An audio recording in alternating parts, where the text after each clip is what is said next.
fortunately or unfortunately, the journey becomes unexpectedly protracted. The individual likes to return home as soon as possible. So he likes to end the journey as soon as possible. When we commenced reading this book, our thoughts were that in 4 classes we would exhaust it. But I think it's gotten us for over 10 weeks now. So the zeal to end it and look at something else is really high. But nevertheless, inshallah, each of the points that remains will be given its due, inshallah, without extensions, inshallah.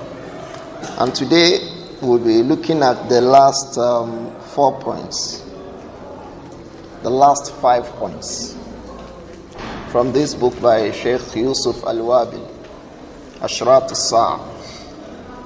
Shaykh Yūsuf ibn AbdiLlāhi Al-Wābil wrote that book, as we mentioned earlier, as a master's degree thesis in Al-Qura University in Makkah.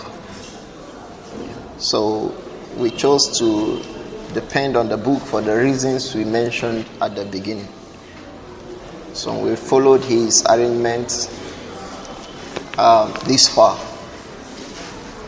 The 5th point he mentioned on Ashraط al-Kubra is al-Khusufat al-Thalatha. Al-Khusufat al-Thalatha. The 3 quakes. The 3 quakes that he mentioned. But like we said, to say these khusufat are mere quakes will not appropriately explain what it means. One of the ulama described these khusufat. He says it is inshiqaqul ard wa ghiyabu ma fawqaha fi dakhiliha. He says these khusufat, each of them is inshiqaqul ard, that the earth opens up, and that وَغِيَابُ مَا فَوْقَهَا, and whatever is on it becomes consumed inside it. غِيَابُ مَا فَوْقَهَا فِي دَاخِلِهَا. Whatever is on it becomes consumed inside it.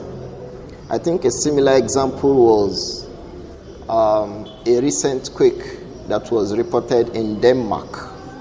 That quake, you see the earth opened, and it consumed everything that was inside it. In fact, aerial photographs show depths. But this kind of consumption of the earth, of the things that are above it, was in a low scale, very low scale, compared to these khusufat that the Prophet ﷺ tells us will indicate the end of time. These ones, like we mentioned, of the Alamatu Sa'a al-Kubra, they will be wide scale, they will be extensive.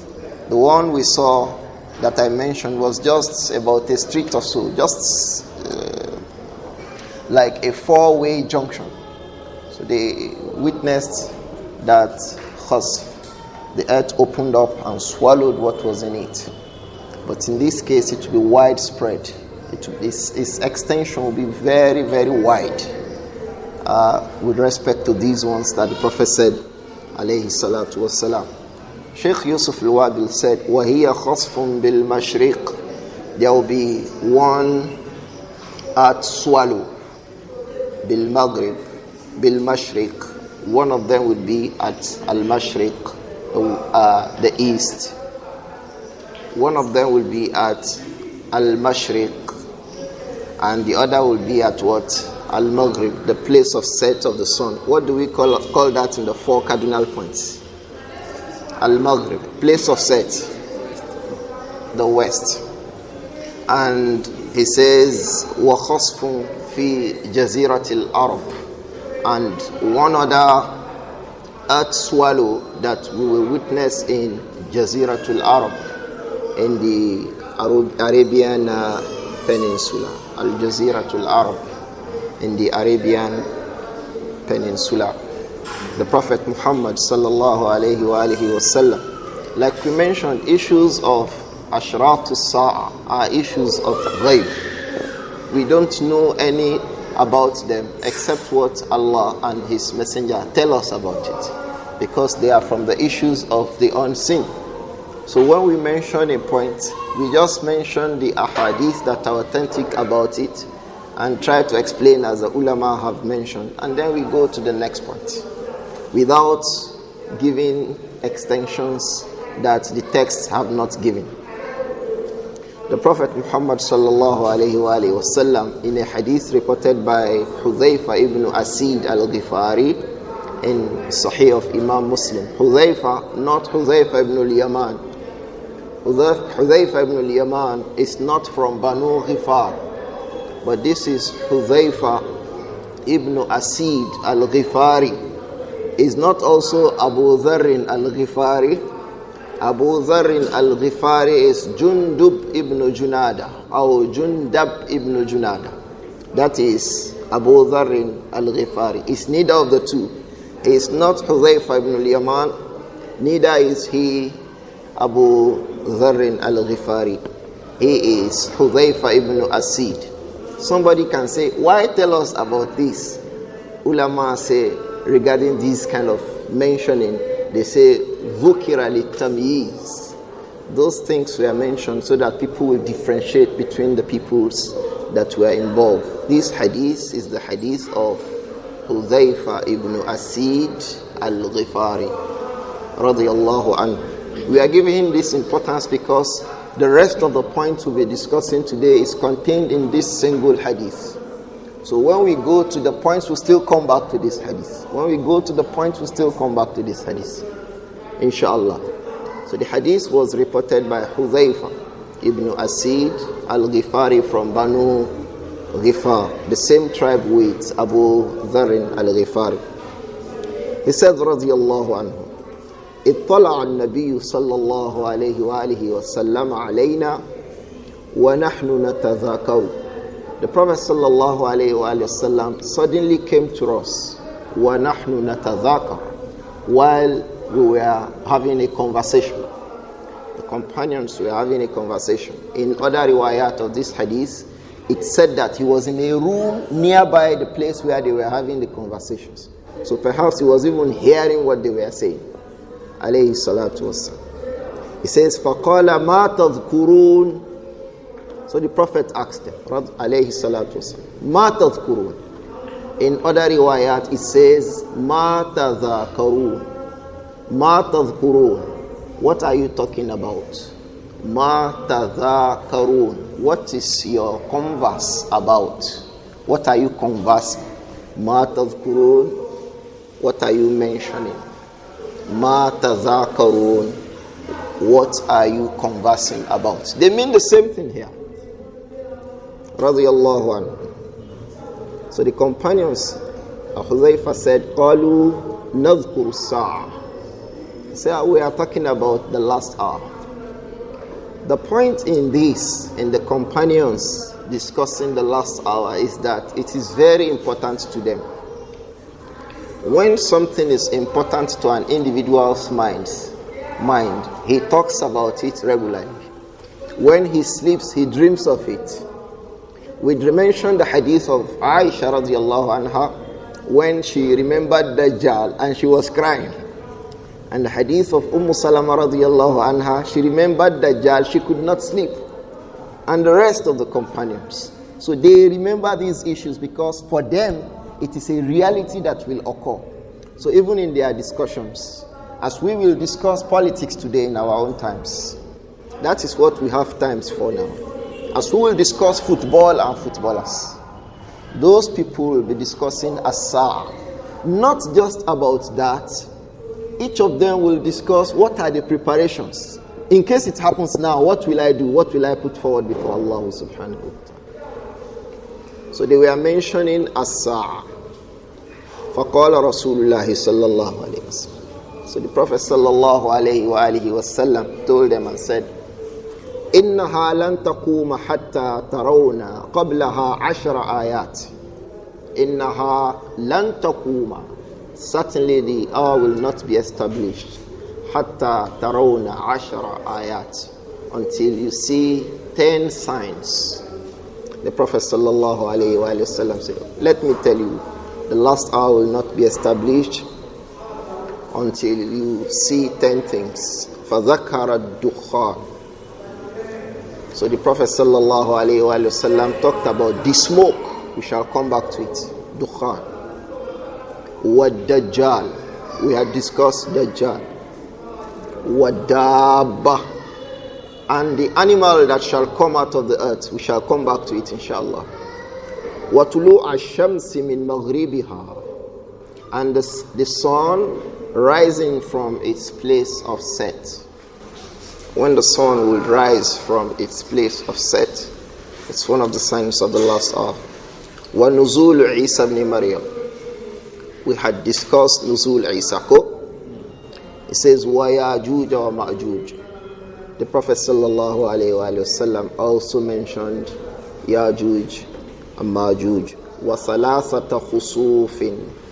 And 3 earth swallows that shall occur at the end of time.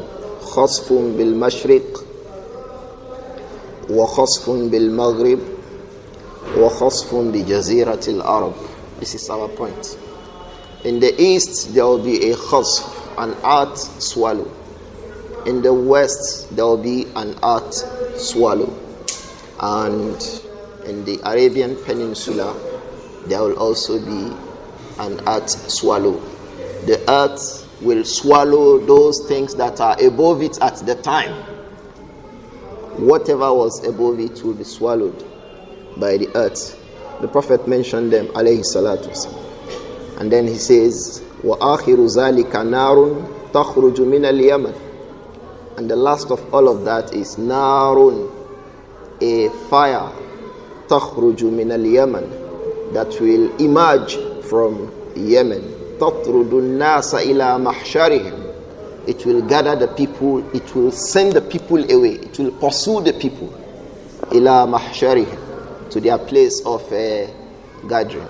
This mahshar, we shall come back to it inshallah, but it has to do with the mahshar on the earth, because there will also be mahshar on the day of Qiyam. This mahshar is on the earth. The people will be gathered at a single location before the hour finally becomes established over them.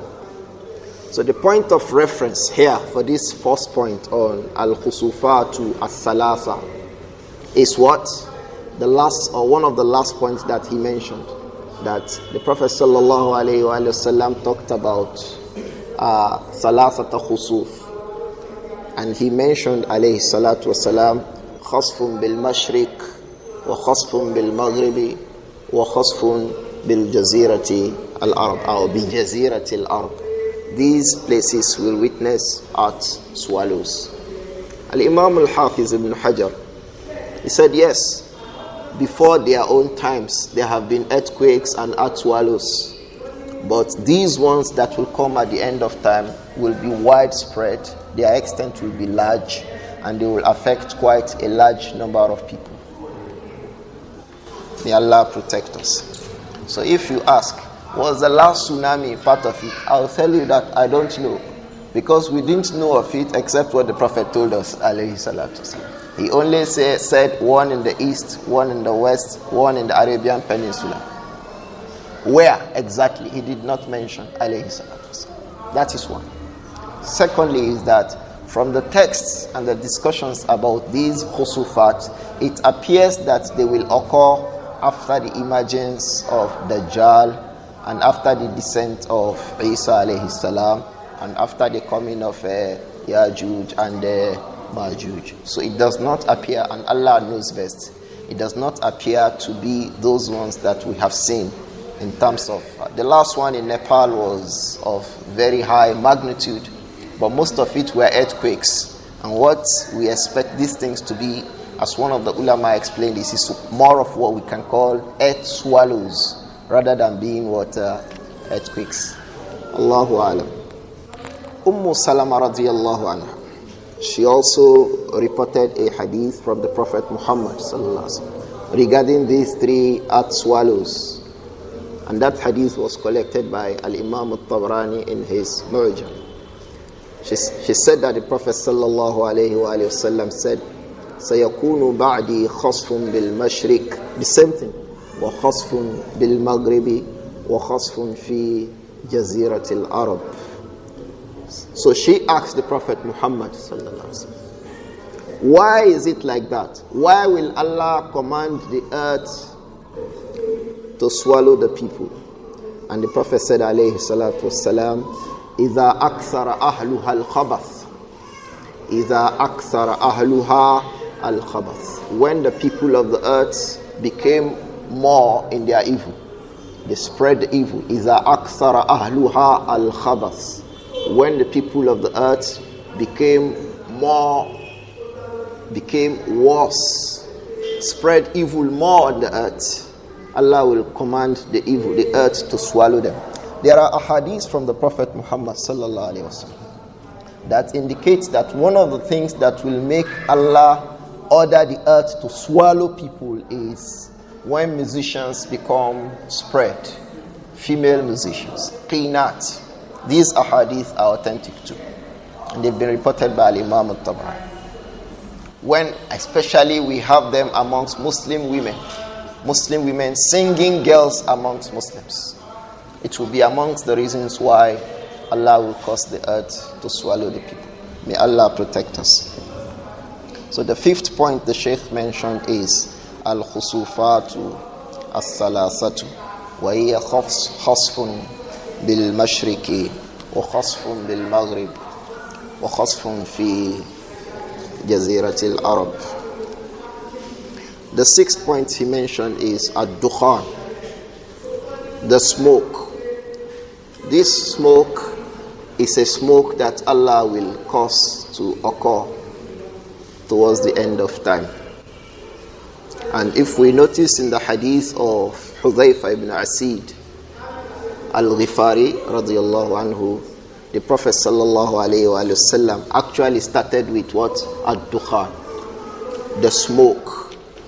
So towards the end of time, after these events of Isa alayhi salam, al-Masih al-Dajjal, and all of these, Allah subhanahu wa ta'ala will cause a smoke to come to the surface of the earth. Real smoke. Why do we say real smoke? We'll come back to it inshallah. Allah will cause smoke to come to the surface of the earth. And the Prophet Muhammad sallallahu alayhi wa sallam, he says, يَأْخُذُ الْمُؤْمِنِ كَالزُّكْمَةِ. This smoke will take the believer like you have katah. It will go into nostrils and people begin to sneeze and cough. That is how the believers will feel it. And he said, alayhi salatu wassalam, وَيَأْخُذُ الْكَافِرِ فَيَنْتَفِخُ حَتَّى يَخْرُجَ مِنْ كُلِّ مَسْمَعٍ مِنْهُ. So it will affect the kafir. يَخْرُجُ مِنْ كُلِّ مَسْمَعٍ مِنْهُ. It will get into all of his sense of hearing. His ears, his head, his mind, everywhere, he will be puffed up in it. The smoke will puff him up. But for the Muslim, he will only feel it like the individual feels sneeze and kata. This is the nature of that dukhan. In a hadith reported by Abu Hurairah radiyallahu anhu, it said that the Prophet said, alayhi salatu wassalam, Badiru bil a'mali sittah. Badiru bil a'mali sittah. This hadith is collected in Sahih Muslim. Say, Badiru bil a'mal sittah. Bring up actions. Push forward actions before 6 things occur. Precede 6 things with actions. Precede 6 things with good deeds. That is, push forward good deeds before 6 things happen. He said, alayhi salatu wasalam, in that hadith, the first is Tulu ash-shams min maghribiha. The sun rising from its place of set. push forward, perform good deeds before the sun rises from its place of set. Because when it rises from its place of set, like Allah said in the Quran, Allah will not make Iman to benefit any person that will have Iman at the time. We will read the hadith to us. The Prophet said so, alayhi salatu wasalam, in explaining that verse of the Quran in Al-An'am. Allah will not make Iman benefit anyone who does not perform good deeds now. Although the people will all believe, like he said, alayhi salatu wasalam. So the first thing he mentioned is Tulu ash-shams min maghribiha. Awid dukhan. This is our point of reference. Or the smoke. Make good deeds before the smoke come up towards the end of time. Awid dajjal, or the dajjal. Put up good deeds. Ulama say, why did he connect dajjal with this? Since dajjal would have come and gone before this. He said because even at the time of dajjal, when the fitna of dajjal comes, it will engulf the people such that they will not have time for good deeds. If they want to perform, the fitna of the time will not allow them to perform good deeds. And those who had not believed will be more confused about believing. You want to believe in Allah that takes life. This is a man who is taking life and giving life, as it will seem at the time. You want to believe in Allah that rains from the heaven. This is a man that commands rain to fall. So if a man had not believed before Dajjal emerges, the individual had not believed before Dajjal emerges, he will have more difficulties having to believe. Because even those who believe, many of them will turn kuffar. Many of the people will turn kuffar at the time of Dajjal, as we'd explained earlier. So that is why he connected these events with the coming of Dajjal. And then he said, alayhi salatu wasalam, Awid dabba, or the emergence of the dabba, the beast that will come out also at the end of time. Aw khasata ahadikum, perform good deeds. Badiru bil a'mali sitta, precede these 6 things with good deeds. And the fourth one he mentioned, alayhi salatu wasalam, was what he called khasatu ahadikum, what is peculiar to each of you, what is for you alone. And he meant by that, according to the ulama, the death of each of us. It is peculiar to each of us.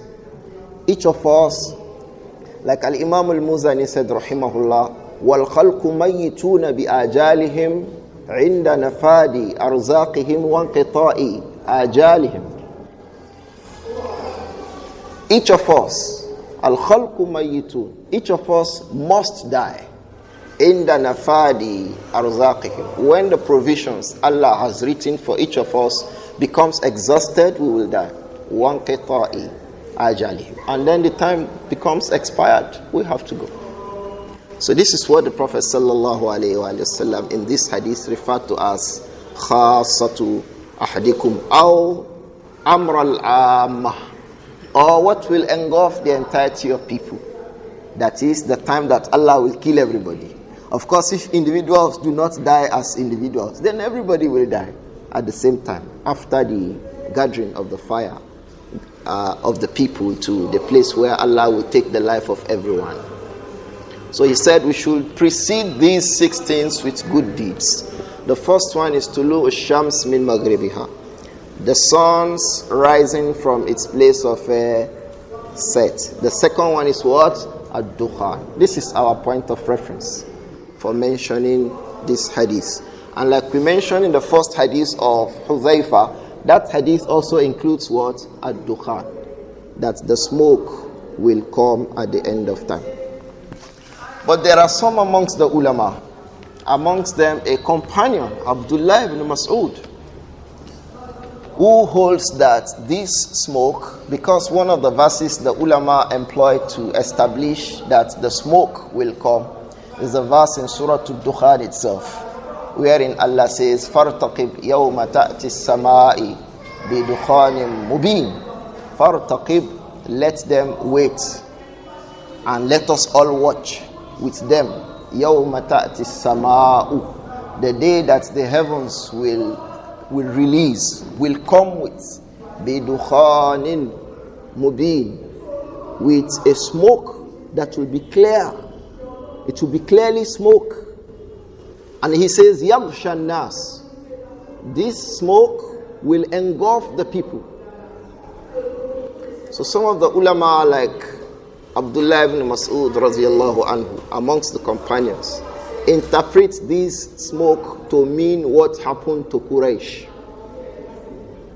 His hadith occurs in Sahih al-Bukhari that there was a time the Prophet Muhammad sallallahu alayhi wa sallam prayed and said, Allahumma a'inni alayhim bisab'in ka sab'i Yūsuf. Allahumma a'inni alayhim bisab'in ka sab'i Yūsuf. Oh Allah, help me over Quraysh. Bisab'in, with some 7, period of 7. Ka sab'i Yūsuf, like the 7 years during the time of Yusuf, the 7 years of droughts. So ulama reported that at that time the Quraysh were so impoverished. Allah did not provide them rains. Their plants did not grow. Their animals were not producing. They were not producing offsprings. They were not producing milk. So the people suffered a lot of hunger, to the extent that they were eating carcass of animals that fell dead. Quraysh ate it. And they become so hungry to the extent that when they looked at the heaven, they thought that the smoke was already engulfing them. AbdiLlāhi ibn Mas'ud radiyallahu anhu says, this is what this verse means. But others amongst the ulama, including Umar ibn al-Khattab, Abdullah ibn Abbas, Abdullah ibn Umar radiyallahu anhum, all say that this verse actually refers to Dukhan. Because what happened to Quraysh was they were looking at the sky because of hunger, thinking that they were encapsulated in a cloud of smoke. But it wasn't actually smoke. And what Allah is talking about here is Dukhanin Mubin Yaghsha Nas. What Allah is talking about in this verse is a clear-cut smoke that will encapsulate the people. But in terms of Quraysh, they were not actually encapsulated in a Dukhan. They were only feeling, because of their hunger at the time, that they were covered up in a smoke. So this one differs from that. Even though there is an author from Abdullah ibn Mas'ud wherein he said, that one has happened, this one will also happen. So Ibn Mas'ud was not only saying that the verse referred to that, by way of saying that the smoke will not come at the end of time. He has an author that is authentic from him that this verse is referring to that, but the smoke will still come at the end of time. So there is no issues regarding this verse. So one of the verses that establishes that one of the signs of the last hour is the thick smoke that will engulf the people is that verse in Surah Ad-Dukhan wherein Allah says, فَارْتَقِبْ يَوْمَ تَأْتِي السَّمَاءُ بِدُخَانٍ مُبِينٍ يَغْشَى النَّاسِ هَذَا عَذَابٌ أَلِيمٌ. هَذَا عَذَابٌ أَلِيمٌ. They are the ones who will say, oh, this is severe punishment from Allah subhanahu wa ta'ala. Or it will be said to them, see punishment from Allah. May Allah protect us. The point of reference here is Ad-Dukhan. We saw it in that verse, in the first hadith of Hudhayfa ibn Usayd, and then in the hadith of Abu Huraira radiyallahu anhum. So that's about Ad-Dukhan. The 7th point he mentioned. Where will it come out from? There are no authentic proofs to establish them. For how long will the earth be engulfed? Will the people be engulfed in that smoke? There are no authentic evidence to prove them.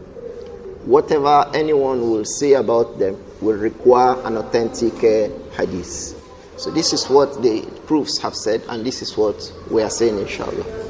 Except there are clear-cut ahadith regarding them. Allahu Alam. The 7th point the Shaykh mentioned. He mentioned Tulu'u Shamsi min Maghribiha. This had been repeated, cool? The sun's rising from its place of set.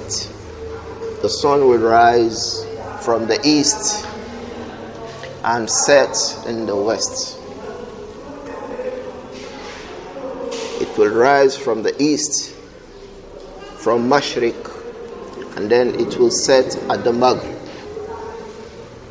This is what has happened. Yes, there is hadith of Abu Dharr radiyallahu anhu that Al-Imam Ahmad collected in his Musnad, that the sun will go under the arsh of Allah, and then it will prostrate under the arsh. Allah will order it to stand up from prostration and set and rise at the time of rising, and then at the time of set it will go back to where it started from, and then Allah will say to it at the time of rising, rise from where you are to rise. And that on this day Allah subhanahu wa ta'ala will command it to rise from the place of set. This hadith is authentic. Although some of the people disbelieve and query the hadith, that how can we say that the sun bows down and makes sajda? Ulama say the sun makes sajda. It makes sajda. Allah says, the messenger says from the wahy he received from his Lord, that the sun makes sajda. How it makes the sajda? It doesn't mean it's making sajda the way we make our own sujood. The sun makes sajda, it makes sajda. How it makes sajda is something that lies beyond your own understanding. It does not mean that it does not make sajda. It's like somebody says there are microorganisms, little organisms that cause evil and diseases to men. And the person says, show me. Because you can't show him with his naked eyes, and then he denies that they don't occur. This is from the highest level of ignorance and the rejection of truth. So the fact that we do not know how the sun makes sajda, how the sun makes ruku, and all of these, does not mean that they do not actually make ruku and sajda.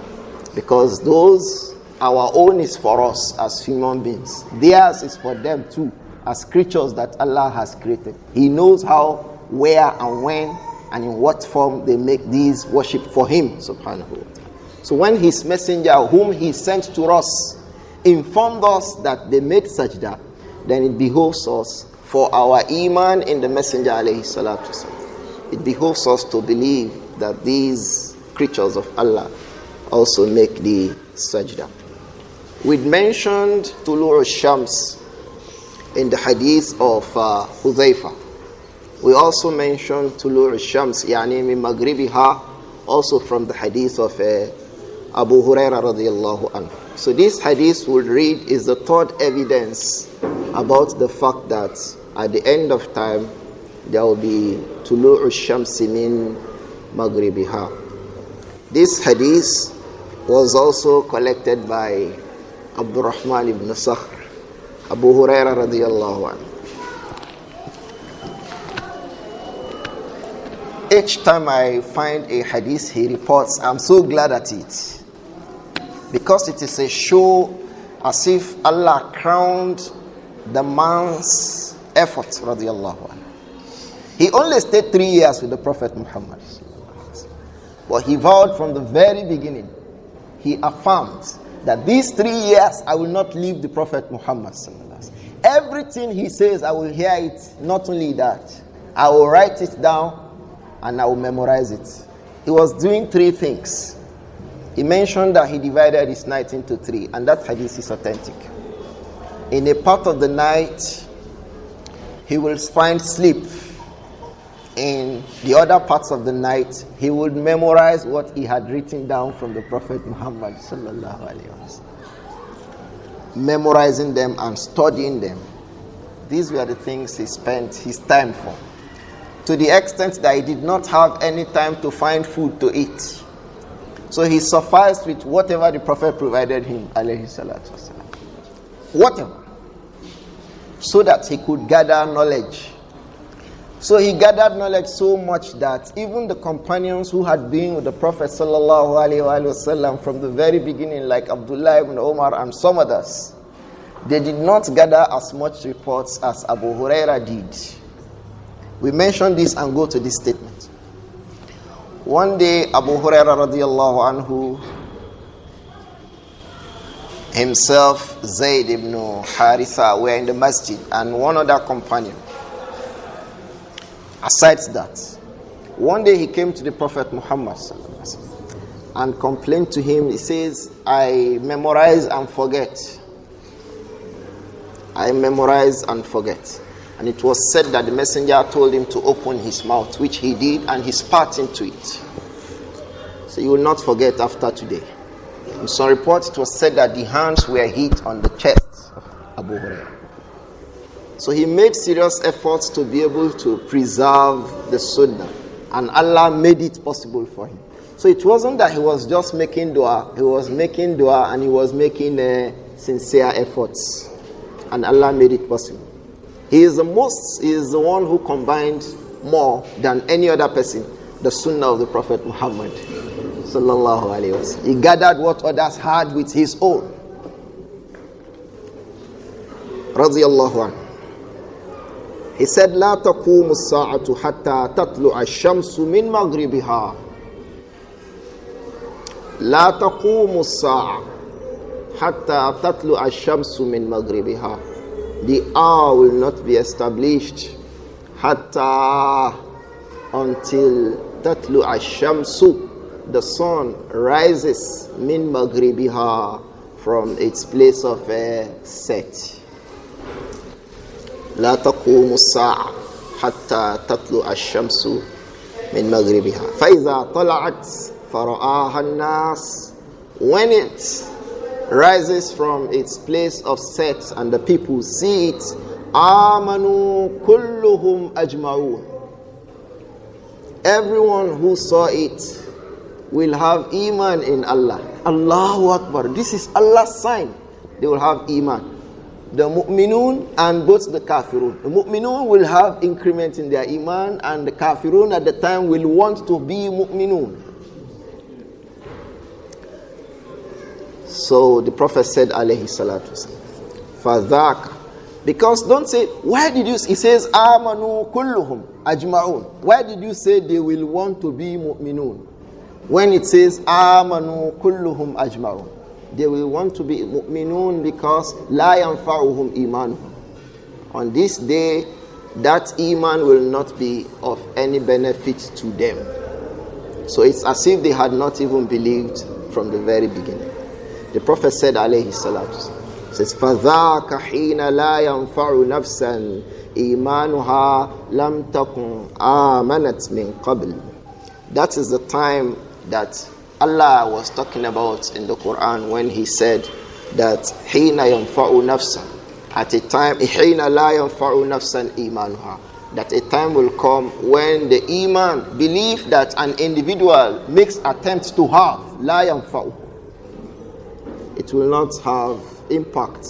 It will not have the impact of iman. It will not have the influence that iman should have, the effect of iman. They will not have it.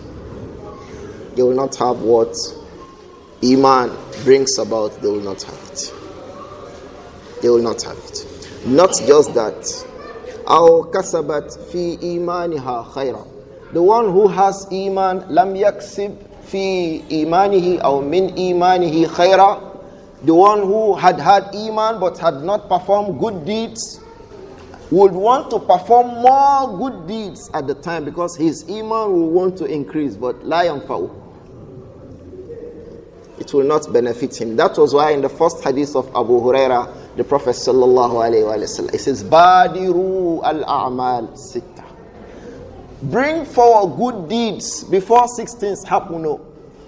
Because when those things happen, good deeds will not be beneficial. Likewise, the iman of the one who now wants to believe will not be beneficial to him. That hadith occurs in the Musnad of Imam Ahmad. It also occurs in Sahih Bukhari of Al-Imam Al-Bukhari rahimahullah.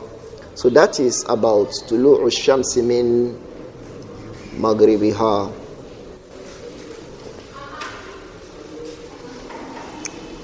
The 8th point he mentioned, he says, Khuruju dabbatin fil ardi, the emergence of a beast from the earth. Allah will cause a beast to occur on the earth. The first thing the ulama mentioned about this beast is a verse from the Quran.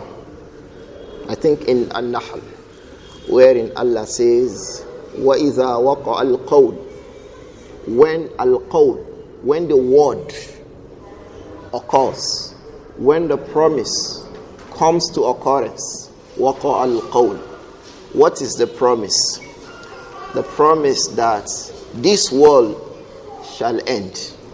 When that occurs, Allah has told us subhanahu wa ta'ala, it says, وَإِذَا وَقَعَ الْقَوْلُ عَلَيْهِمْ أَخْرَجْنَا لَهُمْ دَابَّةً مِّنَ الْأَرْضِ. أَخْرَجْنَا لَهُمْ. We will send out to them دَابَّةً مِّنَ الْأَرْضِ, a beast from the earth. Allah will cause a beast to come out from the earth, to kallimuhum, and this beast will speak with the people. This beast, one major thing it will do is that it will talk to people. The beast will come out. So ulama have about 5 or 6 different positions about what this beast will be. Some say it is the child of the camel that Allah raised with Nabi Saleh. Some say it is different explanations people have given. But like we mentioned, Shaykh Yūsuf Al-Wābil would say there is no evidence to affirm any of them. Whatever anyone says regarding this matter will definitely require an authentic hadith. And there is no authentic hadith regarding the nature of the beast itself. How will it be? But it told us, alayhi salatu wasalam, in authentic narrations, some of what the beast will do and how it will do it. One of it is what Allah told us, to kallimuhu. It will speak to people. The beast will come and it will speak to people. So we read this hadith wherein the Prophet sallallahu alayhi wa sallam also mentioned the beast. He says, Salasun إذا خرجنا لا ينفع نفسا إيمانها لم تكن آمنت من قبل أو كسبت في إيمانها خيرا. When 3 things happen, it says لا ينفع نفسا إيمانها. No soul will be benefited by its belief. لم تكن آمنت من قبل. If it had not had belief before, the person who had not had iman before these 3 things occur, having iman when these 3 things occur will not benefit such individuals. And he says, not just that, even the one who wants to perform good deeds, his good deeds will not be of benefit to him. And the first one he mentioned is Tulu'u Shamsi min Maghribiha. And we had discussed Tulu'u Shamsi min Maghribiha. The next one he mentioned, he says, What Dajjal. Likewise, Dajjal. We mentioned, why is it that the issue of Dajjal is mentioned here? Because the people will be in great confusion such that they will not even, the one who wants to have belief will not even think about belief. Because all of what by which you want to tell him, don't worry, you will get into Al-Jannah. This is one Al-Jannah that Dajjal is promising him, even when that Jannah will be now. You say, oh, be careful, don't get into the fire of Allah. This is one fire that Dajjal is promising. So things will be confusing to the individuals. So that is why the issues of Dajjal is mentioned alongside. Otherwise, it would have occurred earlier, inshallah, before these ones come up.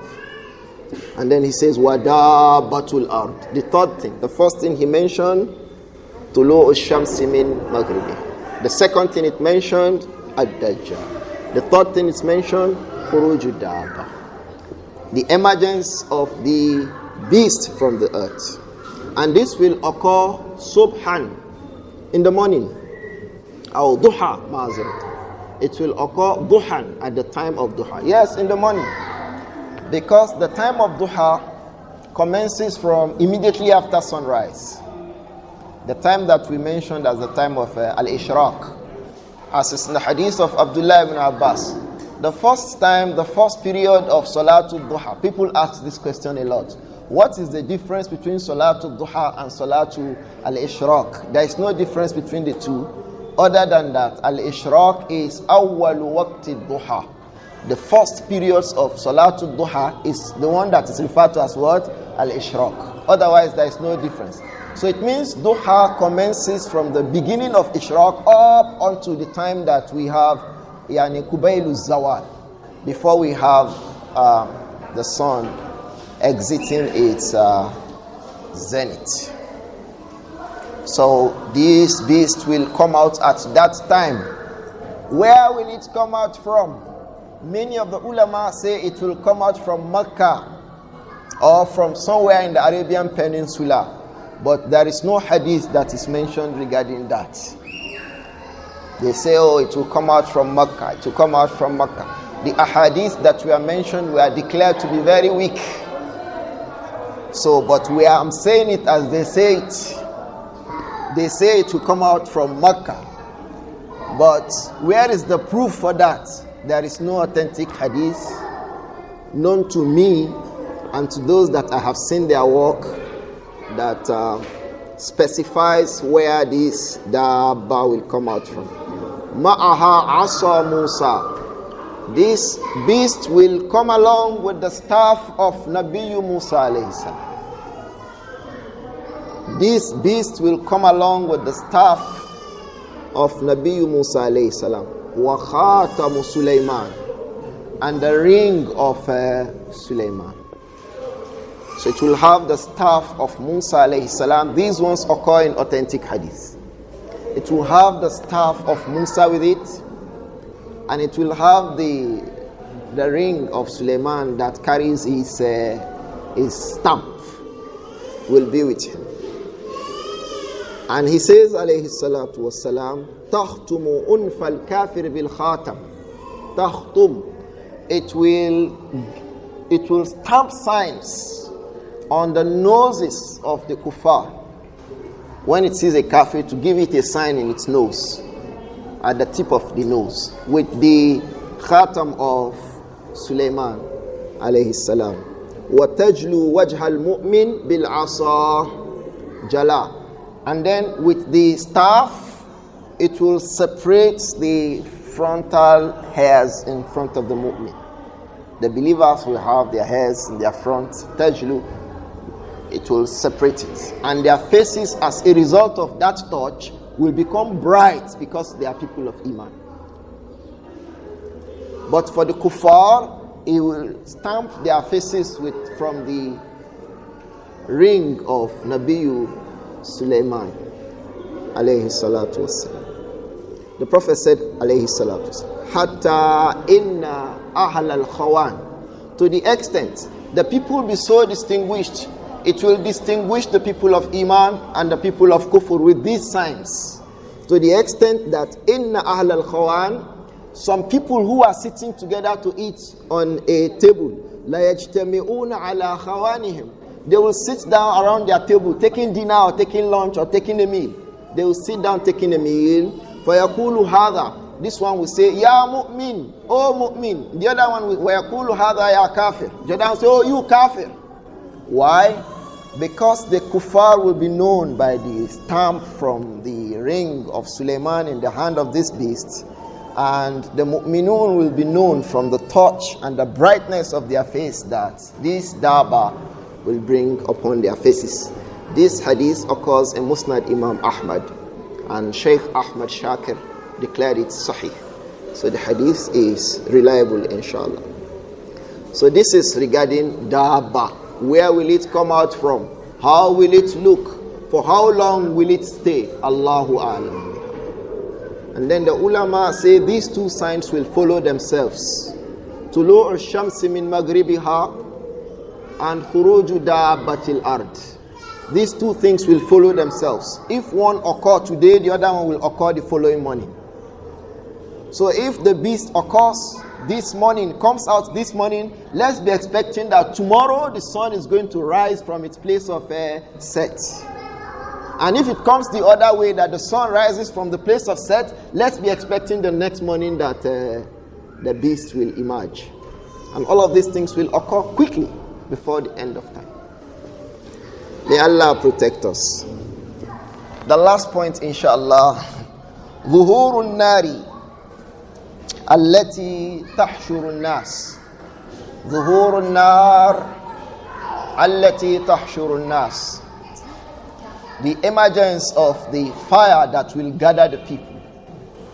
Fire will gather the people. at the end of time. ظهور النار التي تحشر الناس. The emergence of the fire that will gather the people. The first evidence for this is the first hadith we read.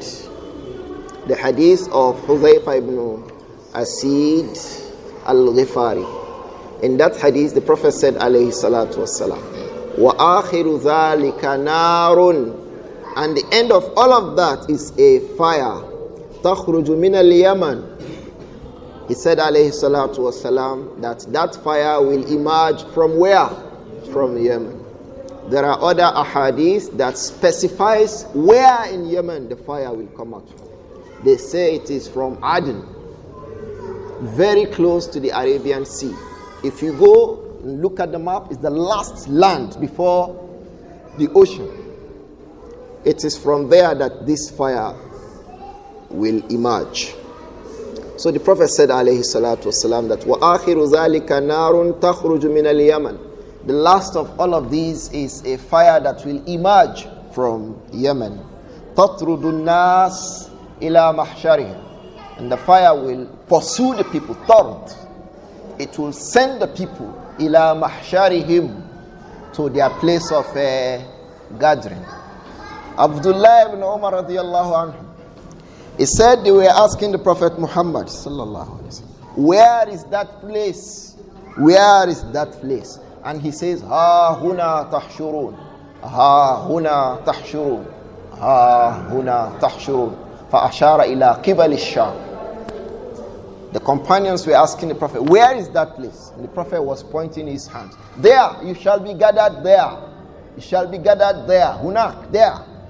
And he was pointing towards Ash-Sham. Alayhi salatu wassalam.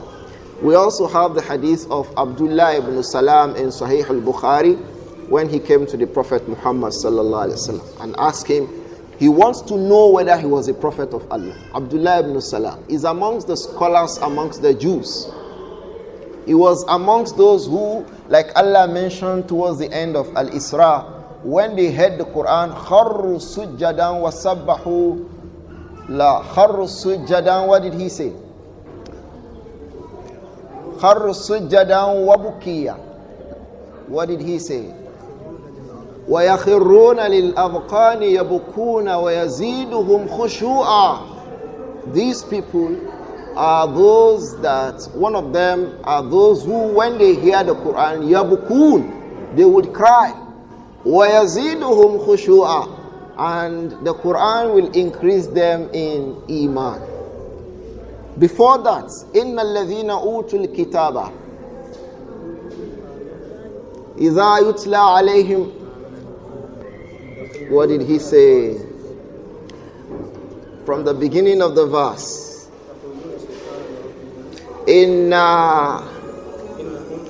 What did he say from the beginning of the verse? It's not coming to my mind. إِنَّ الَّذِينَ أُوتُوا الْكِتَابَ مِنْ قَبْلِهِمْ إِذَا يُتْلَى عَلَيْهِمْ آيَاتُنَا خَرُّوا سُجَّدًا. Another verse is coming to my mind. وَسَبَّحُوا بِحَمْدِ رَبِّهِمْ وَهُمْ لَا يَسْتَكْبِرُونَ. This is talking about mu'minun, the believers. The other one that came to my mind is the one in Al-Ma'idah. لَتَجِدَنَّ أَشَدَّ النَّاسِ عَدَاوَةً لِلَّذِينَ آمَنُوا الْيَهُودَ وَالَّذِينَ أَشْرَكُوا وَلَتَجِدَنَّ أَقْرَبَهُمْ مَوَدَّةً لِلَّذِينَ آمَنُوا الَّذِينَ قَالُوا إِنَّا نَصَارَى ذَلِكَ بِأَنَّ مِنْهُمْ قِسِّيسِينَ وَرُهْبَانًا وَأَنَّهُمْ لَا يَسْتَكْبِرُونَ. And the verse to the end, this is the one that is coming to my mind. But they all mean the same thing. These were people who, after they accepted Islam, whenever they heard the Messenger alayhi salatu wasalam reciting the Quran, kharru sujjada, they go on sajda because of the truth they recognize from, this is what is in Al-Isra that I want. They recognize the truth in what the Messenger says alayhi salatu wasalam. So, if this was the case with Yahud, people who were Jews who accepted Islam, and then when they heard the Quran, they cry and they go on sajda, how will it be with those who accepted Iman from the beginning? And that was why from the Iman of Abu Bakr as-Siddiq, that the Messenger alayhi salatu wasalam mentioned of him was, He, alayhi radiallahu anhu, cried a lot when he read the Quran. Abu Bakr as-Siddiq, Abdullah ibn Uthman, he cried a lot, even during Salah. One of the Tabi'un reported that when Umar radiallahu anhu leads the Salah, he is in the last row. He will be hearing the cries of Umar in Salah. In the Shama'il of Al-Muhammadiyah, Shama'il al-Muhammadiyah by Imam At-Tirmidhi, there is a chapter on it. That the Messenger alayhi salatu wasalam, one of the companions said he performed Qiyamul Layl with him. He heard the Prophet whooming with cries when he read the Quran. A Tabi'i reported that Abdullah ibn Abbas had 2 lines on his face as a result of a lot of cries from reading the Quran. Ulama say Imam At-Tirmidhi got blind at the later time of his life because he cried a lot when he read the Quran. These days we read Quran, we don't even feel any. Our attention is to the source. And Allah did not reveal the Quran for that. It's just one of the things. Tilawa. To read 1 out of 4 for which Allah revealed the Quran. 1 out of 4. So we pay attention to Qalqala Sughra, but Al-Kubra is not in our minds. May Allah protect us. I'm saying this, I'm paying attention to it because it is a common disease these days. People read the Quran, وَلَا يُجَاوِزُ حَنَاجِرَهُ. It does not exceed the places of makharij, except those huruful jawf that comes from the stomach. Otherwise, people don't feel anything now when they read Quran. May Allah protect us. Some of the people will even be reading so they'll be giving marks. They'll be giving marks and they can get a car. They can get Hajj seats when they read Quran. That was the reason why Ubay ibn Ka'b was reading Quran. That was the reason why Muaz ibn Jabal was reading Quran. Abdullah ibn Mas'ud. These are special reciters. Salim Mawla Abi Huzaifa. Those were the reasons they were reading the Quran. If we read the Quran and do not carry along these things, we will be wasting your time. كَمَثَلِ الْحِمَارِ يَحْمِلُ أَسْفَارًا. May Allah protect us. So, the Prophet Muhammad sallallahu alayhi wa sallam, Abdullah ibn Umar said, فَمَاذَا تَأْمُرُنَا يَا رَسُولَ اللَّهِ. When the fire emerges from Yemen, from Eden specifically, and begins to gather the people, what should we do? And he said, alayhi salatu wasalam, alaykum bisham. Take to Sham. Go to Sham. Alaykum bisham. And he had told us that is the place of gathering. It was one of the statements he made at the beginning of Surah Al-Hashr, when he expelled the Jewish tribe, Banu Nadir, from Medina. They asked him, where are we going to go to? He says, Ila ardi mahsharikum. Go out to the land where mankind will be gathered at the end of time. And he expelled them to Sham, Banu Nadir, one of the last tribes that the Messenger alayhi salatu wasalam expelled from Medina. He said, they asked him, where should we go to? He said, go to Sham. So they carried their window panes on their heads. The Muslims had them pack some, put it on their heads. They packed it. They were asked to go to Sham. So the fire will gather the people at Sham. And it is at that place that the last hour will be established. In some ahadith, it says when the fire is gathering the people, it will consume some of the people. And some of the people in their journeys from different places traveling to Sham, some of them will sleep over in places. The fire will wait for them. This is contained in authentic narrations. When they wake up, it continues to follow them behind. All of you go down to this place, and it will gather them to Sham. It is at Sham that the last hour will be established over the rest of human beings. So this is the last sign that this Shaykh mentioned in his book, أشراط الساعة ظهور النار التي تحشر الناس. the emergence of the fire that will gather the people at the end of time. Ulama always beg Allah that He should protect them from the fitna, because all of these are fitna. Right from the time of Dajjal, from the time of Nuzul Isa alayhi salam, and all of these. They beg Allah to protect them from fitna, because these are great fitnas. So may Allah protect us from the fitna of this time. But let's not forget, let us be remembering ourselves and reminding ourselves that the last hour is just near us here. The last hour is near us. All of these, when the companions heard it, they were feeling as if they look back, like Nawas ibn Sam'an said, that if he looked, they were afraid that if they look back, they will see Dajjal. Because they felt that it is so near. Abu Hurairah radiallahu anhu would say, if you meet Dajjal, telling you, if you meet Isa alayhi salam, Balligh alayhi salam minni, Iqra alayhi salam minni, extend the salam to him from me. And there is hadith from Musnad Imam Ahmad that the Prophet said so too, alayhi salatu wasalam.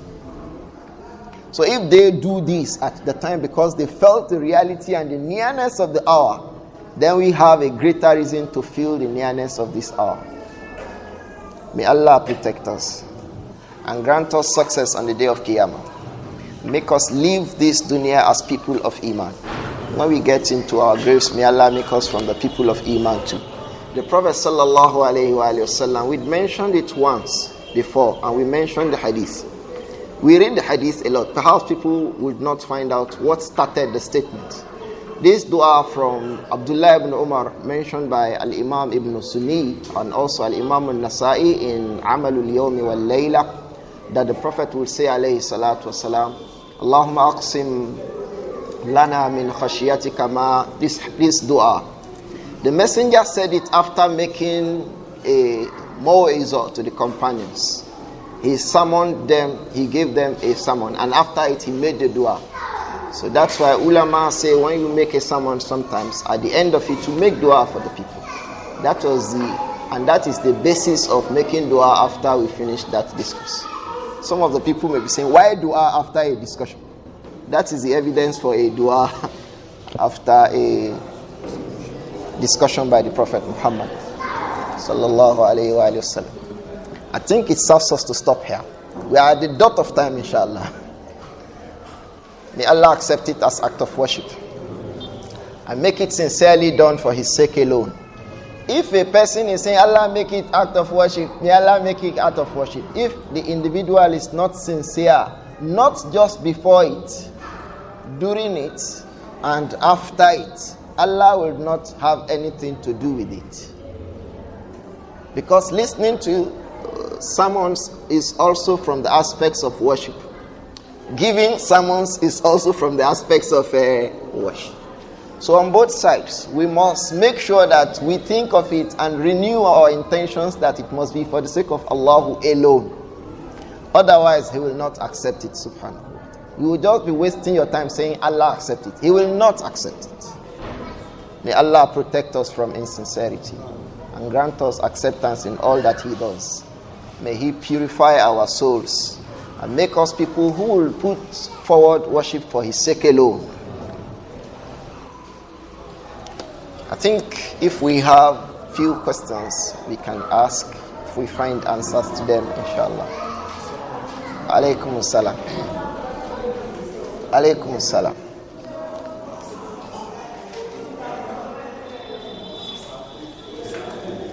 You say what? Dabatul ard. It's one of the opinions. Some of the ulama say the Dabatul ard is Al-Jassasa. Jassasa was met by Tamim ibn Aus when we narrated the case of Dajjal. The first beast they came across was Jassasa. It is one of the opinions mentioned by Al-Imam At-Tirmidhi in At-Tadhkirah. But that hadith, it does not indicate that Jassasa will come back again. It does not indicate that Jassasa will come back. If it is still that Jassasa, the hadith does not indicate Jassasa. And it was named Jassasa because he gave them prior information like Jasus. A jasus, those SSS, police, CID, they sent to spy. He was the one who gave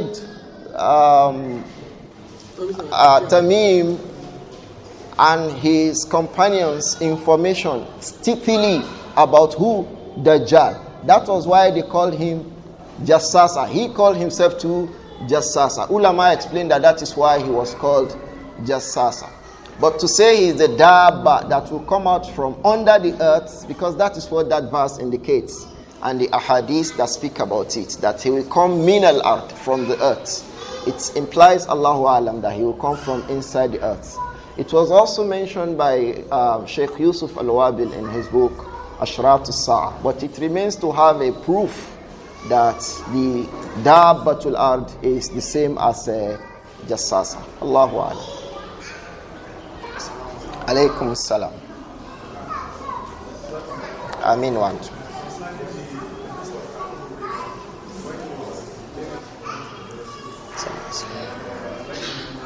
He forgot.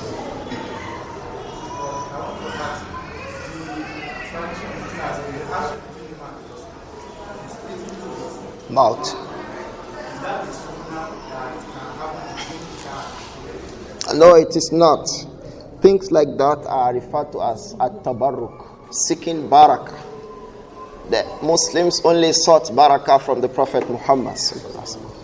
It was so much that even like during Hudaybiyah, when the Prophet poured his flame, they went and took it and rubbed their body with it.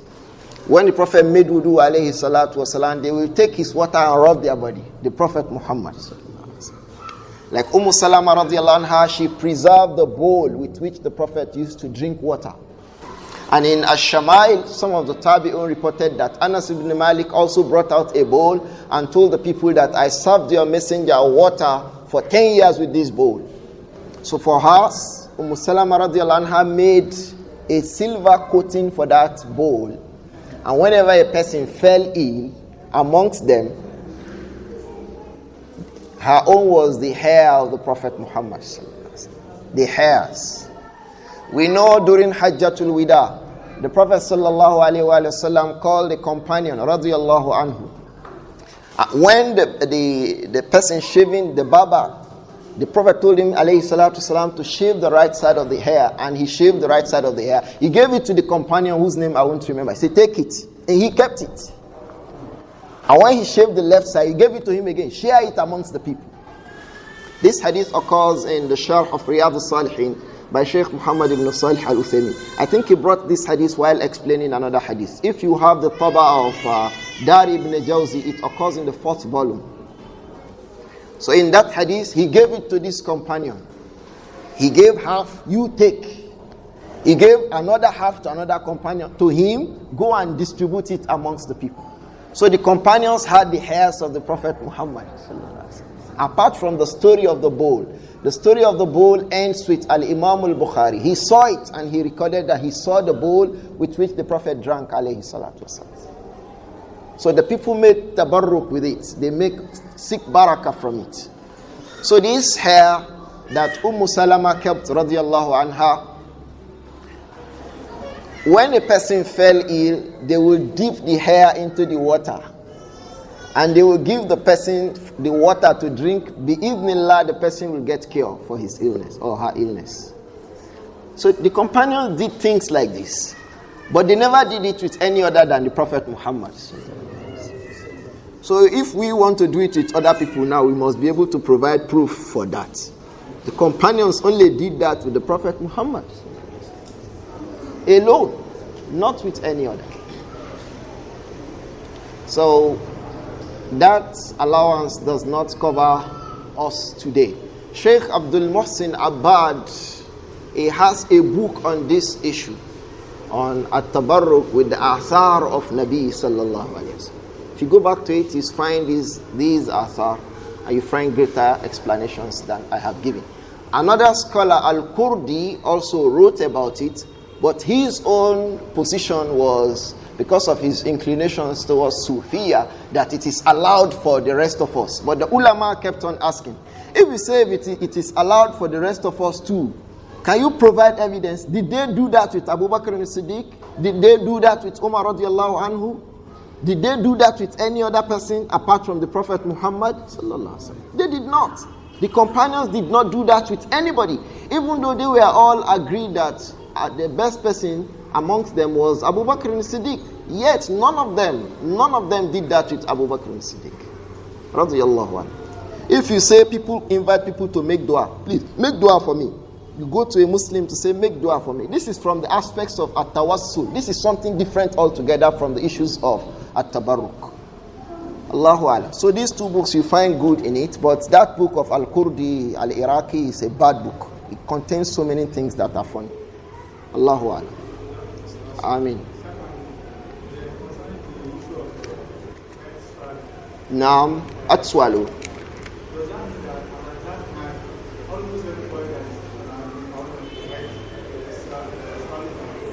The people who are there, the people who are in the earth where Allah chooses that the swallow should occur, whether they are pious people or wicked people, they will be swallowed. We remember the hadith of Aisha radiallahu when he said, Yagzu Jayshunul Kaaba, that a group of people will want to fight the Kaaba. And when they get to Bayda' min al-ard, he says, Yukhsafu bi awwalihim wa akhirihim. And Aisha asked radiallahu anha, كيف يخسف بأولهم وآخرهم وفيهم صالحون ومن ليس معه. They are past people. In fact, in a report, she said, there are people from amongst the people of the market. They are not involved in the soldier. He said, يخسف بأولهم وآخرهم ثم يبعثون على نياتهم. He said, they will be all consumed by the earth, and then they will be raised, each of them according to their or to his intentions. So it doesn't mean that it may not include people who are pious or people who are not pious, because the majority of the people at the time will not be pious people. Perhaps it may be from the aspects of taku fitnatan la tusibanna alladhina zalamu minkum khassa. Allahu a'lam. Alaykum salam. Amin wa antum. Okay. Recitation is 1 out of 4. Yes, reading the Quran is 1 out of 4 duties the Prophet was sent with. It's in the Quran. It says, كَمَا رَسَلْنَا فِيكُمْ رَسُولًا مِّنْكُمْ يَتْلُو عَلَيْكُمْ آيَاتِهِ وَيُزَكِّيكُمْ وَيُعَلِّمُكُمُ الْكِتَابَ وَالْحِكْمَةَ وَيُعَلِّمُكُمْ مَا لَمْ تَكُونُوا تَعْلَمُونَ. 4. The same thing in Al-Jum'ah. 4. Yatlu alaykum. He will read the Quran to you. But it did not end there. It did not stop there. The Prophet will teach us how to read the Quran. If you learn Quran from somebody who teaches you only how to read the Quran, he is being unfair to you. If you learn the Quran from somebody who will only teach you how to read the Quran and not teach you the rulings of the Quran, he is being unfair to you. It is mentioned from Al-Imam Malik rahimahullah that he reported from his teachers that Abdullah ibn Umar took 10 years to memorize Surah Al-Baqarah. Yes, 10. Abdullah ibn Umar took 10 years to memorize Al-Baqarah. And nobody will, if you call the ulama amongst companions, before you end this hand, one hand, before you call 5 people, you will mention Abdullah ibn Umar. And he took 10 years to memorize Al-Baqarah and learn it. So what was he doing in all the 10 years? Ahkam. As he was learning ahkam. There's Tabi'i who reported from Uthman bin Affan that they were not exceeding 10 verses. Go? 10 verses. Okay, we say there's no time today for anybody to do that. We give excuses. I don't have time. I don't have people do that. But that is not to say the individual should carry the Quran on his head without knowing the meaning of what he's reading. Even in Tilawa, Al-Imam Ibn Al-Qayyim rahimahullah, he was saying in, I think, Bada'i'ul Fawaid, that if you choose to read the Quran, Al-Fawaid, if you choose to read the Quran, a page, so that you can study it, it is better for the individual, it is better than the individual who goes on reading the Quran without looking at the meanings of the Quran. He says, because Allah says, the Quran was revealed, لِيَدَّبَّرُوا آيَاتِهِ. What is the beginning of the ayah? Quran أنزلناه مباركا ليدبروا آياته وليتذكر أولو الألباب. The Quran was revealed so that ليدبروا آياته, so that the signs will be pondered upon, not just because it could be read. Reading is just one thing. Knowing it and following it is more important, in fact. But the issue is, if you can't read well, it will be difficult for you to learn its rulings. So learn how to read well and learn the meaning of the Quran. Learn the meaning of the Quran. When people teach you Quran, ask them, what does it mean?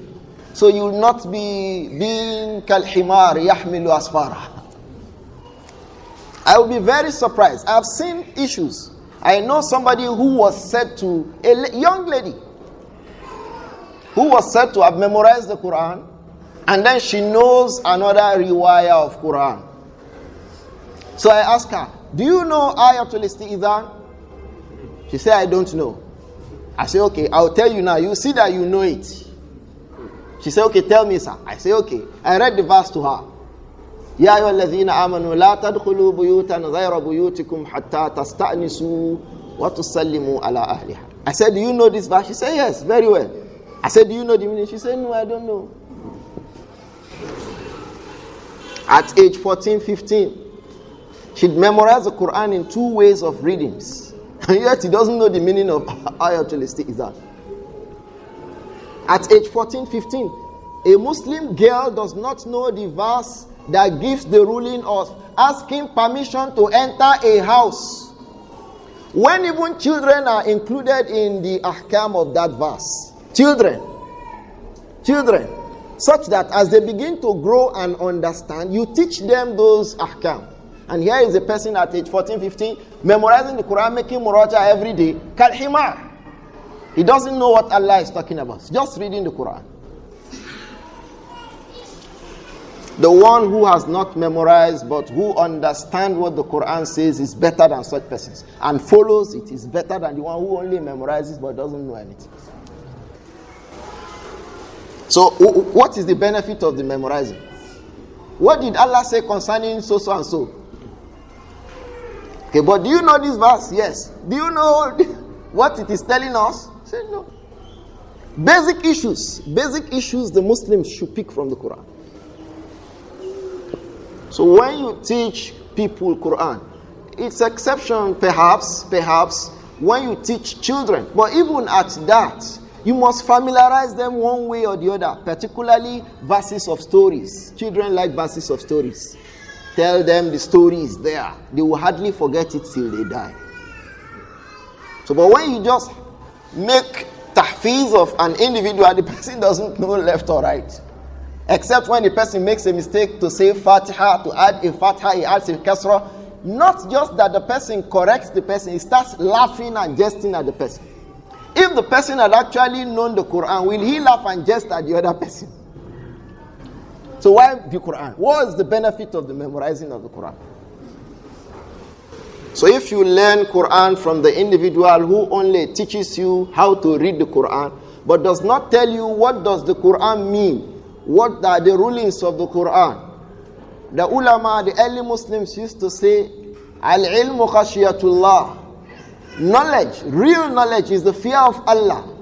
The knowledge that the individual gathers and he does not think any fear of Allah in his mind as he gathers knowledge is a waste. Until he converts it to that which makes him fear Allah subhanahu wa ta'ala. And that their statements is picked also from a verse of the Quran. إِنَّمَا يَخْشَى اللَّهَ مِنْ عِبَادِهِ الْعُلَمَاءِ.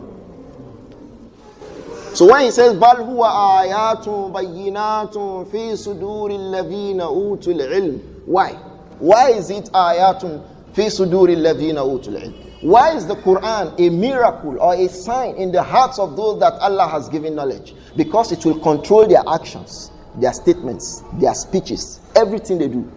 The Quran will be their guide in it. So what's the benefit that the person memorizes the Quran? And then he's not. I'll stop this aspect of this discourse with something that happened in Kaduna. One of our brothers, if you want to know his name, if you come to me, I will tell you his name. Call him and ask him this story. He was coming back from Salat to Subhi, and he saw somebody smoking in their hand. So the brother said, Malam, Assalamu alaikum. That is, Malam, I'm greeting you, Salaam alaikum. The brother did not answer. It is allowed not to answer a person committing sin at the time of the sin or at the time that he is not committing the sin, by way of making him realize that you are sad with what he's doing. So the brother did not answer him. The brother told me the story. He said the next thing he had said, Malam, are you thinking that we didn't memorize Quran? If you sit down here now, I will read Baqarah to you from beginning to the end. Meanwhile, he didn't go for Salat to Subhi and he's smoking in their hand. What is the benefit of that? So, learn the Quran. When you say learn the Quran, not just how to read the Quran. Learn the Quran, how to read the Quran. Learn the ahkam of Quran, the meaning of Quran. If you don't know Arabic, the person teaching you Qalqala to Sugra should also tell you ahkamul kubra of the Quran.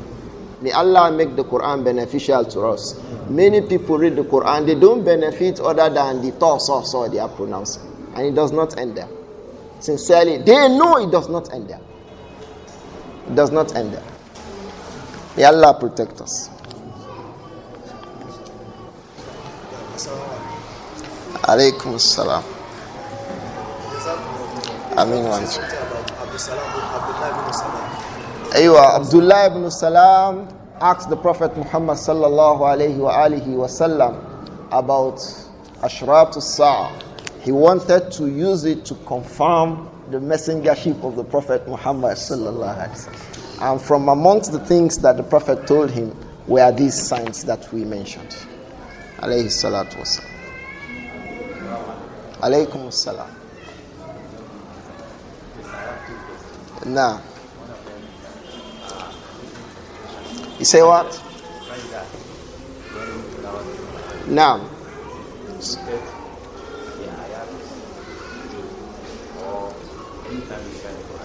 Are the prostrations of the Quran, sujood tilawa, are they restricted to the portions wherein the signs are made, like the one we mentioned in Al-Isra? At the end of that verse, there is a stoppage there. Before قُلِ ادْعُوا اللَّهَ وَادْعُوا الرَّحْمَنَ أَيَّمَّا تَدْعُوا فَلَهُ الْأَسْمَاءُ الْحُسْنَى وَلَا تَجْهَرْ بِصَلَاتِكَ وَلَا تُخَافِتْ بِهَا وَبِتَغْ بَيْنَ ذَلِكَ سَبِيلًا. Till the end of that surah, there is a stoppage there for sajda. The one in Wasjud Waqtarib, Suratul Iqra, and the one in Surah Sad about Dawood alayhi salam, and others in the Quran, about 14 or so. Now 17. There is khilaf. So can we, apart from these places, say sajda? I've only read ulama talking about making sajda in these places. They even talk about the obligation, the ruling of those sajda. Is it obligatory? Is it not obligatory? This is what I have seen.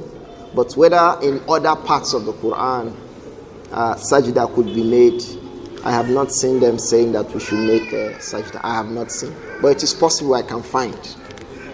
Now. Yeah. Yes. The Quran. Those prostrations are different from these prostrations. Those prostrations are prostrations of thankfulness to Allah prostrations of regard for what was read, not necessarily prostrations because they read those particular places. Prostrations because they realize the truth in what the Prophet said, as that verse indicates. Not necessarily prostrations because those are places where prostrations should be made. And that's why if we now have to say prostrations should be made, their actions are not proofs. Because at the time many of them were not Muslims when they did that. Allahu Akbar. Apart from weeping, they wept a lot when they read the Quran. If they don't know the meanings of the Quran they read, will they be weeping? If they did not know the meaning of what they were reading, will they be weeping? They will not weep. The one who will weep when he hears the Quran is the one who knows what Allah is talking about. Somebody would read Surah to Hud and be smiling and laughing. Hud. That the Messenger himself said, alayhi salatu wasalam, Shayyabatni Hudun wa akhwatuha, alayhi salatu wasalam. Surah to Hud made me grow gray hairs and its sisters. So today we will read it and we'll be smiling. I see a lot of people read. They smile when they read Hud. Because they don't know what Allah is talking about. From the beginning of that surah, go back to it. Kitabun uhkimat ayatuhu thumma fussilat. Look at uhkimat ayatuhu. The signs, the verses of the Quran are ayatul muhkama. Their rulings operate. Thumma fussilat. And then they are clear cut. Min ladun hakimin khabir. From Hakim, the all-wise, Khabir, the all-knowing, who is well aware of all things. Allah ta'budu, instruction, the first thing. Those are ayatul muhkama. Those are ayatul mufassala. The first instruction it comes with is Allah ta'budu illallah. That people should not worship any other than Allah. Now go back to the end of the verse of the surah 2. He started warning the Prophet Muhammad. فَاسْتَقِمْ كَمَا أُمِرْتَ وَمَنْ تَابَ مَعَكَ وَلَا تَطْغَوْا إِنَّهُ بِمَا تَعْمَلُونَ بَصِيرٌ وَلَا تَرْكَنُوا إِلَى الَّذِينَ ظَلَمُوا فَتَمَسَّكُمُ النَّارُ. Like that till the end.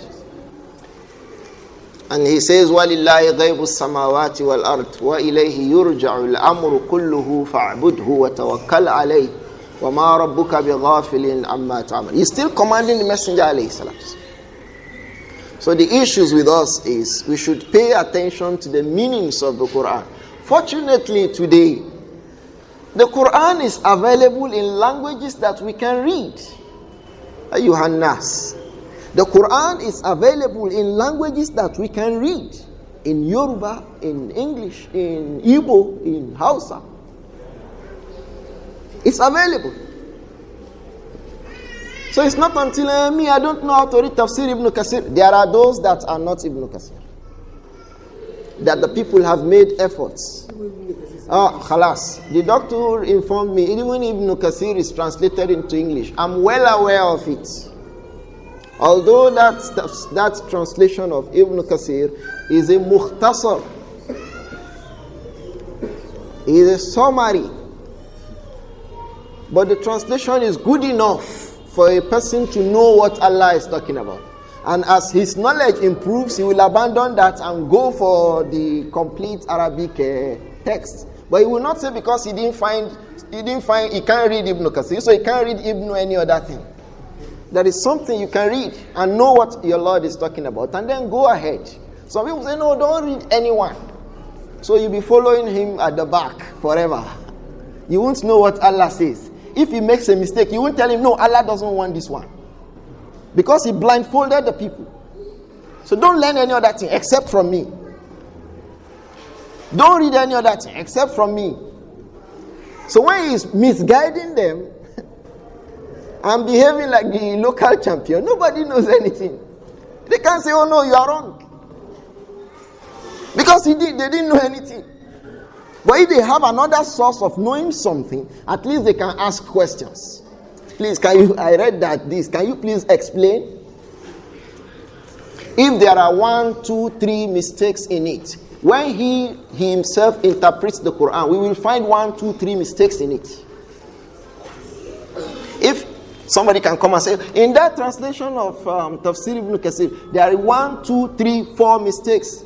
Tell him to. You come and explain the Quran. We will find 1, 2, 3, 4 mistakes in your own explanations too. Because Allah did not create a perfect human being who never made a mistake. Allah didn't create that human being. Al-Imam ibn Taymiyyah rahimahullah, I just got the book recently, in 2 volumes. He mentioned the verses of the Quran that the scholars of tafsir have erred. They made mistakes regarding them. He will point out the mistakes and make the correction. In 2 volumes. Ibn Taymiyyah rahimahullah. He said, all those who came before me that I have seen their work regarding these verses, they are making mistakes here. This is the mistake. He will prove it. And then he will establish what is correct regarding it. In 2 volumes. Ibn Taymiyyah rahimahullah. Does it now mean every person who came and wrote tafsir before Ibn Taymiyyah, we should throw away the tafsir? We should do that. وَانْتَظِرُوا إِنَّا مُنْتَظِرُونَ. May Allah protect us. Alaykum salam. HOS. Confirm.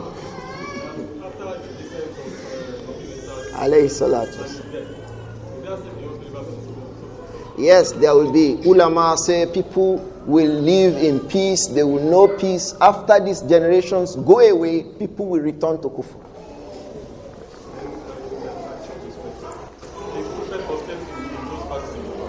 There are narrations that indicated that in some of them he prostrated. Like that in Surah As-Sad. The hadith is in Muwatta Imam Malik. When he prostrated, he even said it was a prostration of seeking for forgiveness by Dawood alayhi salam, and a prostration of thankfulness by me. Allahu Alam. This is what I can remember about that hadith. There are areas, but I can't say whether for all the 14 or 17 places he prostrated. But I can find out, inshallah.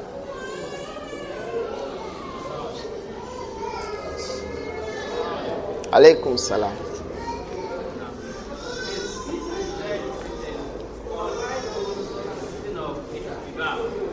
Ihtiba, yes, there's ihtiba. Ihtiba is to sit down and clasp your laps to your stomach. When you connect your laps, ihtiba, you clasp your laps to your stomach and sit on your buttocks, and then you grab your 2 legs. The Prophet used to sit like that. The hadith is authentic in Ash-Shamā'il al-Muhammadiyya and in Adab al-Mufrad by Al-Imam al-Bukhari. Ihtiba. He used to sit like that.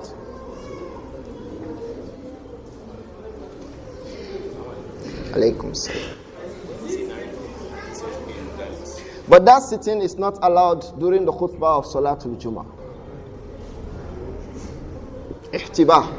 It's not allowed to sit ihtiba during the khutbah of Salatul Jummah.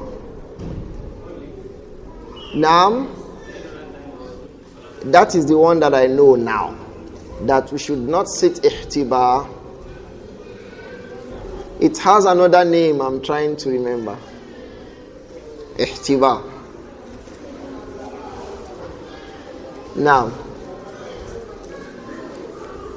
Qurfusa. Ihtiba is also referred to as what? Al-Qurfusa. So when you sit, you clasp your stomach to your laps and you hold your legs.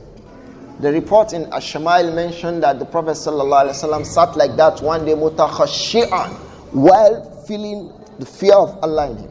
Anyone who saw him knew that this one is thinking and making azkar. What came to my mind now is that this author of this hadith of this woman in Ash-Shamā'il is not authentic. It's not authentic. But there are others right in that chapter about the Prophet sitting kurfusa or ihtiba'an. So, and it is not allowed for Salatul Jummah. Allahu Alam. You find those ahadith also in Al-Adab al-Mufrad of Al-Imam al-Bukhari. This hadith on ihtiba. Bukhari made tabweeb on it. Allahu Alam. Alaykum salam. Ameen.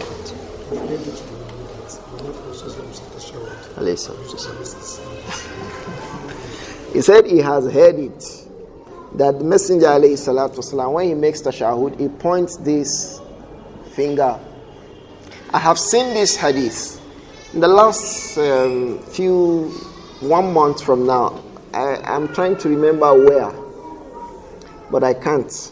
I'll look for it again. If I see it, I'll tell you, inshallah. I mean, that when he makes tashahud, alayhi salatu wasalam, he points his first finger.